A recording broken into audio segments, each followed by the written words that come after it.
Bom dia, meus amados, a graça e a paz do Senhor. Eu sou o pastor Rômulo Pereira, da Igreja Batista Palavra da Graça, e hoje nós vamos estudar os Atos dos Apóstolos, capítulo 7, verso 51, que diz: Povo rebelde, obstinado de coração e de ouvidos, vocês são iguais aos seus antepassados, sempre resistem ao Espírito Santo. Bom, meus amados, estamos aqui chegando à conclusão do discurso de Estevão, uma figura muito importante na história cristã, já que foi o primeiro mártir da história cristã, primeiro de muitos que vieram depois. E ele aqui vem narrando a história de Israel, mostrando que ao longo de toda a história de Israel, o povo judeu sempre foi rebelde à palavra de Deus. Sempre. Porque às vezes as pessoas se perguntam, né? Poxa, mas se o povo judeu é o povo escolhido de Deus, por que que eles não receberam Jesus como Messias? Por que que o mataram? Pela história deles era o esperado. Porque eles sempre rejeitavam, eles sempre se rebelavam. Como nós vamos ver no verso seguinte, né? O Estevão perguntando: a qual dos profetas os seus pais não mataram? Então, boa parte dos profetas das Escrituras, os judeus mataram. Não é que só negaram, ou não, nós não vamos dar ouvido a você. Não, eles matavam, torturavam e matavam. Então, o povo de Deus, muitas vezes, é um povo de coração duro, queridos. É realmente um povo que Deus trabalha, trabalha, trabalha, trabalha, e às vezes colhe muito pouco. Jesus tem inúmeras parábolas mostrando isso, né? Ele conta das formas as mais figuradas, mostrando o tanto que Deus havia lutado para levar o povo de Israel a um caminho melhor, a reconhecê-lo, a caminhar com ele, e o povo de Israel sempre recusando. Jesus tem aquelas histórias, né? Ah, o dono da vinha alugou a vinha para alguns trabalhadores e mandava servos colherem, esses servos eram mortos, etc, etc. Muitas parábolas. E aqui que estamos vendo então novamente ele dizendo, Estevão dizendo, esse povo é obstinado de coração e de ouvidos. Em outras versões você vai ver duros de coração, incircuncisos de ouvidos. O que isso quer dizer, queridos? A circuncisão era um símbolo, era uma aliança, é um símbolo externo da aliança que o povo judeu tinha com Deus. Assim como um cristão se batiza para então ser reconhecido como um cristão, né? Ele realmente abraçou a fé, porque ele passou pelo batismo. O povo judeu era pela circuncisão. Só que muitos se circuncidavam, assim como muitos cristãos se batizam, só que permanecem com o coração duro, com o coração incircunciso. Os judeus até falavam que existiam 4 tipos de circuncisões. A circuncisão da pele mesmo, a feita fisicamente, assim como o batismo, tem o batismo físico, em que a pessoa se molha, etc. Mas existe a circuncisão nos, nos ouvidos, nas bocas e no coração. Isso está no Antigo Testamento, versos comentando sobre isso. Denunciando que o povo judeu era incircunciso de ouvidos, ou seja, eles ouviam, só que não aceitavam, não queriam ouvir aquilo. Eles eram incircuncisos de língua, de palavra, ou seja, eles falavam que não deveriam falar, não falavam conforme os mandamentos de Deus, e eram incircuncisos de coração, ou seja, não eram humildes, não se prostravam, não se curvavam ao direcionamento de Deus. E hoje é o que ocorre muitas vezes com os cristãos. Tem o batismo físico, mas não batizam o coração, não batizam a língua, não batizam os ouvidos. O que os cristãos vão ouvir hoje em dia? A maior parte, hoje, nesse dia de hoje, vão ouvir piadas, memes, entretenimentos, programas os mais diversos. Nada contra isso, a pessoa pode, desde que não tenha um conteúdo de baixo calão que prejudique a alma dela, etc. Isso faz parte da vida. Rirmos, brincarmos. Mas a maioria dedica muito mais tempo a isso do que a palavra de Deus. A pessoa se sente. É muito ouvir uma mensagem de 10 minutos, quando fica às vezes horas assistindo um filme, assistindo um programa televisivo qualquer, ou assistindo os 1000 vídeos que circulam nas mídias sociais. Então, isso é o que falava, é um incircunciso de ouvidos. E também incircunciso de palavras, porque quando abre a boca para falar, em vez de destilar amor, carinho, elogios, a palavra usa a boca para brigar, para arrumar contendas, arrumar confusões, divulgar fake news e ódio, etc. E, e o coração? Coração onde nós temos que nos quebrantar diante de Deus, diante de cada mensagem nós falamos, eu quero essa mensagem.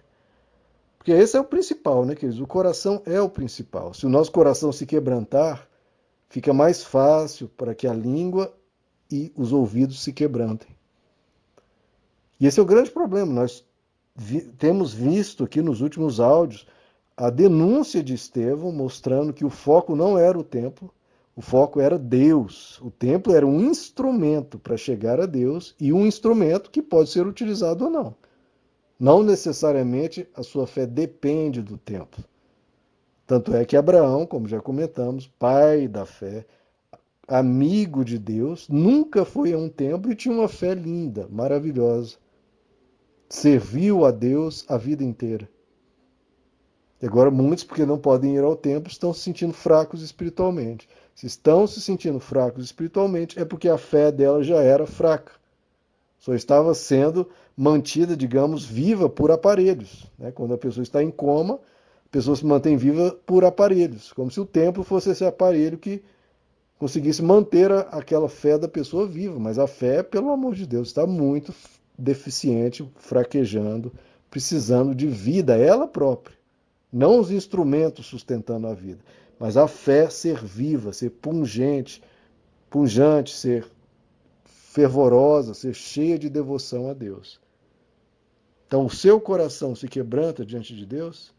Porque temos visto, a pregação de Estevão provavelmente gerou caras feias, gerou revolta, gerou tumulto, e por isso que Estevão aqui fala, ó, como vocês são obstinados, como vocês são de duro coração. E aí você tem que se perguntar se os últimos áudios, que não são opinião minha, a pregação da palavra de Deus através da boca de Estevão, se gerou no seu coração um ardor de amor, de eu quero isso, eu quero aprender isso, ou você resistiu. Porque à pregação de Estevão, os fariseus e sacerdotes resistiram. E você? Você resistiu ou acolheu?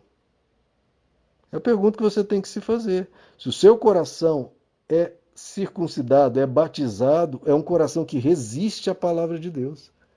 Porque não é a minha opinião, nem a opinião de Estevão. Estevão, ele citou a história judaica, mostrando que, por exemplo, Abraão nunca foi a um templo, Isaac nunca foi a um templo, Jacó, Israel, nunca foi a um templo, os 12 patriarcas nunca foram a um templo, Davi nunca foi a um templo, profetas como Samuel nunca foi a um templo, os juízes como Gideão nunca foram a um templo.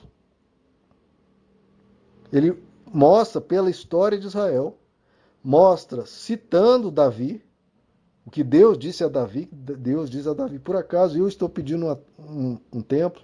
Ele cita Salomão, o rei Salomão, dizendo que nem os céus dos céus poderiam conter a Deus. Ele cita Isaías, ou seja, ele está citando a palavra de Deus. Então não é a opinião de Estevão. E mesmo diante da palavra de Deus, os judeus resistiram, se revoltaram. E eu aqui ainda complemento citando Estevão, citando o livro de Hebreus, citando o Novo Testamento. Então, se a gente resiste à opinião de um ser humano, tudo bem. Agora, se resiste ao que está sendo ministrado através da palavra de Deus, aí a resistência já ganha um outro caráter.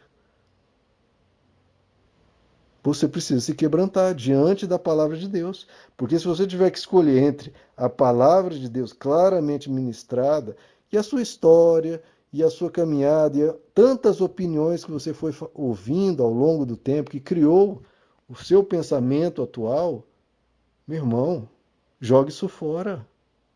Fique com a palavra de Deus, palavra pela qual Estevão viria a ser morto, palavra a qual Jesus foi morto. Porque tanto Estevão quanto Jesus denunciavam essa vivência, essa prática idolátrica do templo.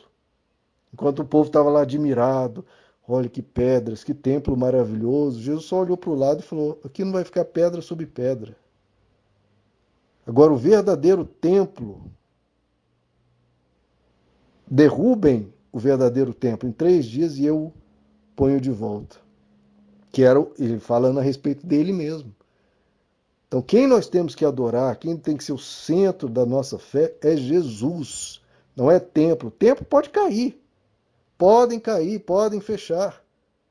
Se você ficar com Jesus, a sua fé continua forte, continua maravilhosa, porque você é templo do Espírito Santo. Como Jesus diz na sua oração sacerdotal de João capítulo 17, eu neles, eu em vocês, Cristo em nós. É isso que Deus quer fazer. Agora, se diante de tudo isso você resiste, você fecha o coração, aí talvez valha aqui a palavra de Estevão. Que corações duros, que povo obstinado de coração, de ouvidos, e resistindo ao Espírito Santo. Não resista, meu irmão. Deus é Espírito. Não resista a esse Espírito. Deus é Espírito e importa que os seus adoradores o adorem em espírito e em verdade. São esses adoradores que o Pai busca. E o Pai está buscando. E cadê nessa quarentena as pessoas adorando? Porque os templos estão fechados, todo mundo fica desesperado porque não adora. Como se a adoração dependesse disso. Não, meu irmão. A sua adoração tem que permanecer. Sempre. Noé só tinha ele e 8 pessoas. Ele mais 7 para adorar Deus no planeta inteiro e sem nenhum templo. Ele era um grupinho minúsculo de pessoas sem mais ninguém. Sem templo, mas eles tinham Deus. Você tem Deus? Aí há uma fé verdadeira. Se não, precisa converter o coração, precisa se quebrantar diante da palavra de Deus, para que ocorra essa transformação. Você só vai se tornar um templo do Espírito Santo quando você se quebrantar e falar: eu quero ser esse templo. A minha fé tem que ser uma fé vibrante sempre, uma fé plena, profunda, ampla, de adoração a Deus continuamente, com tempo ou sem tempo, sem gente ou sem, com gente ou sem gente. Não, eu sou de Deus, eu tenho Deus, eu estou em Deus. É o Espírito Santo que habita em mim. E essa pessoa flui na graça de Deus, flui na presença de Deus, e essa pessoa busca a palavra, essa pessoa louva, essa pessoa ora. Está na presença do Pai sempre. Seja um templo, meu irmão. Não resista a essa verdade. Pelo contrário, deixe o Espírito Santo habitar profundamente em você. Meus amados, que Deus lhes abençoe. A graça e a paz do Senhor.